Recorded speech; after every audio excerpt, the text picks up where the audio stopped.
Очимчира с его мягким целебным климатом, богатой историей и загадками становится все более привлекательным туристическим направлением. На сегодняшний день Очимчира – один из динамично развивающихся городов с огромным потенциалом. Глава района Беслан Бигвава отчитался о проведенных работах за последние 2 года. По инвестпрограмме это освещение республиканской трассы. Закончен первый этап. Сейчас они перешли в сторону Гулеришского района, но второй этап начнется у нас в сентябре месяце. Доходим до перекрестка Беслохубского. Значит, ведутся работы, уже идут к завершению этого водозабора село Моква. Потом второй этап приступаем уже этим летом к бассейнам реконструкции. Здесь наверху у нас, что питает город. Это касаемо инвестпрограммы. То, что сделано с фонда президента, это у нас подпорная стенка. Очень много работы было проведено.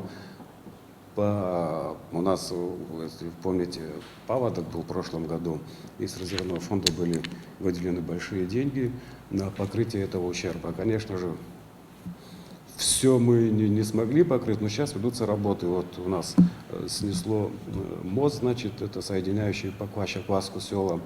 Сейчас идут к завершению, мост достраивается.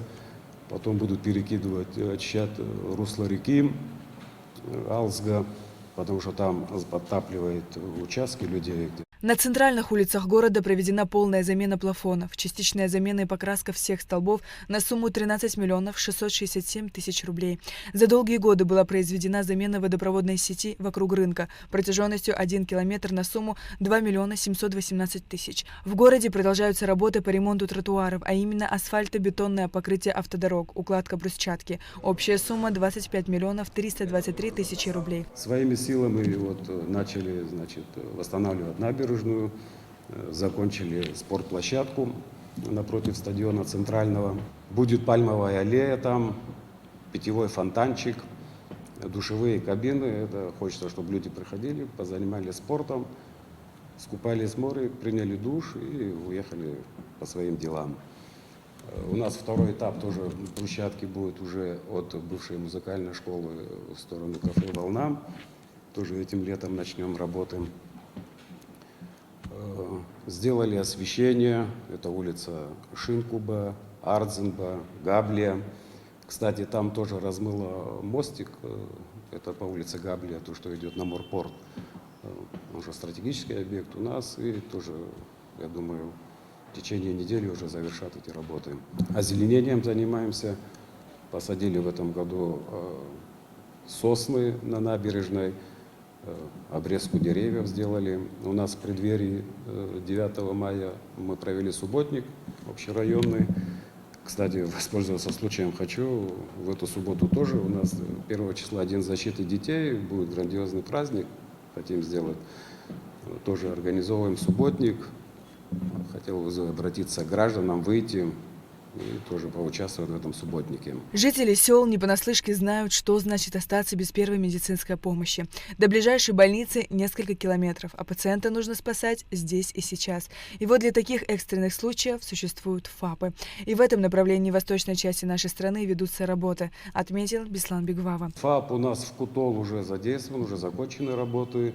В селе Пакващ ремонтные работы, комнаты тоже завершены практически. В Адзюбжах у нас идут работы. И то, что касаемо Чгерды, оно еще на начальном этапе. Но я думаю, до конца лета мы там завершим работы этим. Ну, то, что касается сел, конечно же, очень большой объем работы предстоит. Это именно дорог, которые внутренние дороги, там находятся грунтовые. В этом году у нас немножко провальный бюджет. Но мы все равно заручились поддержкой правительства и руководства страны, обещали нам помочь в этом вопросе. Тем не менее, не останавливаемся. Планируется сделать ямочный ремонт асфальта. Это село Араду, Моква, Отап, Тхина, Челов. Пообещали, я думаю, это будет сделано. Кроме того, для Очимчирской ЦРБ и администрации района приобретены и установлены дизель-генераторы на общую сумму 1 миллион 754 тысячи рублей. Был приобретен дизель-генератор, но это я обратился к нашим рыбникам, которые у нас находятся. Они откликнулись на это, и чтобы люди не оставались без света, особенно больные. Установили. После того, как был паводок у нас в прошлом году, у нас не сработали насосы. Опять же, проблема была из-за отключения электроэнергии. И туда мы тоже приобрели, буквально вот перед Новым годом, тоже электростанцию, которая будет автоматически включать в случае отключения света насосы. За счет республиканского бюджета было проведено множество мероприятий. В 2021 году был отремонтирован мост в Гуаде, пробурены скважины для воды в селах Атара и Меркула, построены мини-стадионы в Гупе и Меркуле, проведена реконструкция линий электропередачи в селе Гуп, отремонтирован водопровод в селе Челоу. Здесь также была отремонтирована крыша средней школы, а также кровля сельской администрации и Дома культуры на сумму 20 миллионов 751 тысяча рублей. В 2022 году средства из республиканского бюджета были направлены на реставрацию дома-музея Баграта Шинкуба, ремонт фельдшерско-акушерских пунктов, работы по восстановлению водопровода и бурение скважины в селе Атюбжа. Без развития наших сел, соответственно, ничего не будет ни нашей государственности, ни нашего народа. Все держится на селе. И работаем в этом направлении. Вот, если ездишь сейчас по Северному Кавказу, даже в ту же Турцию, везде тепличные хозяйства. И вот создать вот такого рода тепличные хозяйства, перерабатывающие отрасли какие-то, которые будут перерабатывать продукцию, что производит сельчанин. Конечно, заинтересовываем инвесторам.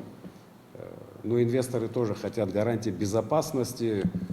Сейчас, наверное, это слово почему-то для некоторых звучит чуть ли не как предательство, не знаю, с чем это связано. Но без входа частного бизнеса сюда будет очень сложно своими собственными средствами развить эту отрасль. По линии сельского хозяйства за 3 года было одобрено 213 проектов на общую сумму около 116 миллионов рублей. В районе в этом году сгорело 2 частных дома. Семье Адлей Куртава администрации района было выделено порядка 150 тысяч рублей. Оказана помощь и из республиканского бюджета. У нас еще были по обращениям гражданам, проблема была с питьевой воды. Порядка 10 скважин мы пробили по прошлому году.